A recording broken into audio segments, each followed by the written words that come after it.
सो JEE main का exam अभी जनवरी session अभी होने वाला है और उसके कोरस्पोंडेंस कुछ इंपॉर्टेंट क्वेश्चंस जो मैं लगातार इस चैनल पर डाल रहा हूँ। तो चलो एक और question that's depend on work calculation पे बेस्ड सवाल है।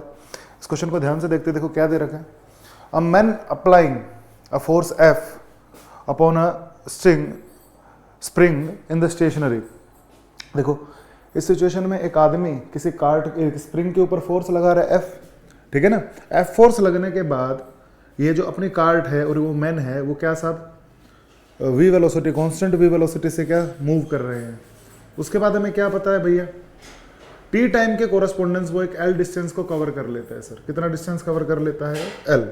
अब हमसे पूछा क्या गया है, हमसे ये सारे ऑप्शंस को मैच करने की बात की गई। ट्राई करते हैं भाई। तो देखो सबसे पहला इसका अगर मैं एफबीडी बनाने की कोशिश करूं तो पॉइंट क्या है सर, पॉइंट तो ये है ना कि ये कार्ट मूव कर रही है किसी कांस्टेंट वेलोसिटी से, तो नेट फोर्स क्या हो रहा होगा भाई, जीरो हो रहा होगा, है ना।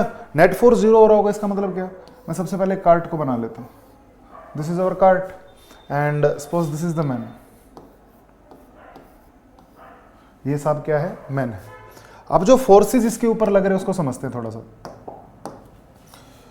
अगर आदमी एफ फोर्स से स्प्रिंग को, ध्यान से देखो, अगर एफ फोर्स से मैन स्प्रिंग को खींच रहा है साहब अपनी तरफ, तो जो स्प्रिंग की वजह से कार्ट पे लगने वाला फोर्स होगा वो फोर्स क्या होगा सर, वो एफ होगा इस डायरेक्शन में। That force will be F in that direction. And अब मैन की बात करें, अगर स्प्रिंग को मैन इस तरफ खींच रहा है तो स्प्रिंग मैन को क्या इस डायरेक्शन में खींचेगा बाय फोर्स एफ, ठीक है। और पूरा सिस्टम कांस्टेंट वेलोसिटी से मूव कर रहा है, that means net force on the system will be zero. So we can consider the friction here. तो जो आदमी पे फ्रिक्शन लग रहा होगा वो इस डायरेक्शन में लग रहा होगा, ठीक है ना। जो फ्रिक्शन लग रहा होगा भाई वो इस डायरेक्शन में लग रहा होगा, और जो कार्ट पे फ्रिक्शन लग रहा होगा वो अपोजिट डायरेक्शन में लग रहा होगा। So there is a two type of frictions, there is a two frictions vectors जो कि इक्वल एंड अपोजिट होंगे। तो ये क्या था सर, ये इसका एफबीडी था। नाउ वेलोसिटी v जो कि इस डायरेक्शन में है, तो इस डायरेक्शन में कंसिडरेशन होगी भाई किसकी, एल डिस्टेंस की।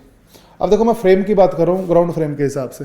तो सबसे पहला ऑप्शन क्या दे रखा है, the man acting a force F on the spring does work is minus F L. Let's check. अब देखो जो स्प्रिंग पे फोर्स होगा इस डायरेक्शन में, जो कार्ट की डायरेक्शन होगी भाई स्प्रिंग पे फोर्स होगा, तो that work will be equals to force into displacement is L, displacement is L and angle going to be 180 degree, तो result going to be minus का एफ एल, ठीक है सर। तो ऑप्शन ए क्या हो रहा है यहाँ से हमारा सही आ रहा है।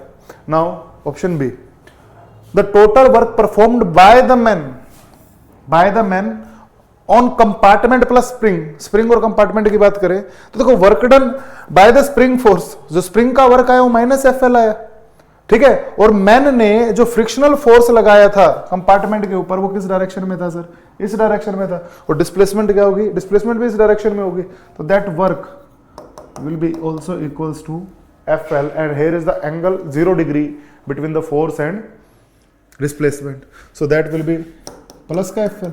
तो जो डब्ल्यू नेट निकलेगा that is F L minus F L. अब देखो फ्रिक्शन को मैंने इस फोर्स एफ के बराबर क्यों रखा, क्योंकि जो फ्रिक्शनल फोर्स है, अब पूरा सिस्टम तो क्या कांस्टेंट वेलोसिटी से चल रहा है, तो net force must be zero, that means that friction must be equal to that F, net result going to be zero. Hence यहां से हम बी ऑप्शन को भी क्या कर लेते हैं, करेक्ट कंसीडर कर लेते हैं। Now for the question number 3, option number 3, the work done by the friction, क्या देखा, the work done by the friction acting on the man with respect to ground. अभी मैन पे फ्रिक्शन की direction क्या है सर, मैन पे friction की direction है ये वाली, और डिस्प्लेसमेंट किस डायरेक्शन में है, इस डायरेक्शन में। That work will be equals to what, F into L into cos 180 degree, that 180 degree equals to minus F L. तो this is what option C will also correct, ठीक है।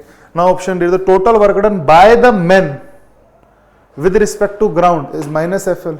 अब देखो आदमी के कॉरेस्पोंडेंस टोटल वर्क डन तो कितना हो चुका था, 0, तो ऑप्शन डी हमारा क्या होगा, इनकरेक्ट होगा। इस क्वेश्चन के अंदर जो हमें करेक्ट ऑप्शंस मिले वो क्या थे, ए, बी एंड सी, ये 3 ऑप्शंस क्या थे, करेक्ट थे। इस क्वेश्चन को कराने का पॉइंट क्या है सर, पॉइंट ये है ऐसे क्वेश्चंस बच्चों को थोड़ा सा क्या डिफिकल्ट फील होते हैं, ज्यादा कुछ नहीं करना होता भाई, ग्राउंड फ्रेम ऑफ रेफरेंस से सोचो, क्वेश्चंस को लगातार करते जाओ, है ना। Most of the things easily आपकी आसानी से सॉल्व हो जाएंगी। और ज़्यादा कोई उच्च विचार करने का नहीं था। हाँ, पॉइंट ये हो सकता है कि सर मोर देन 1 करेक्ट तो मेंस में या नीट में आते नहीं, बट शायद इसका कोई एक पार्ट पूछा जाए या इससे रिलेटेड कोई भी कंसेप्ट पूछा जाए, ठीक है ना। तो सारे क्वेश्चंस के लिए हमें क्या सर, रेडी रहना पड़ता है।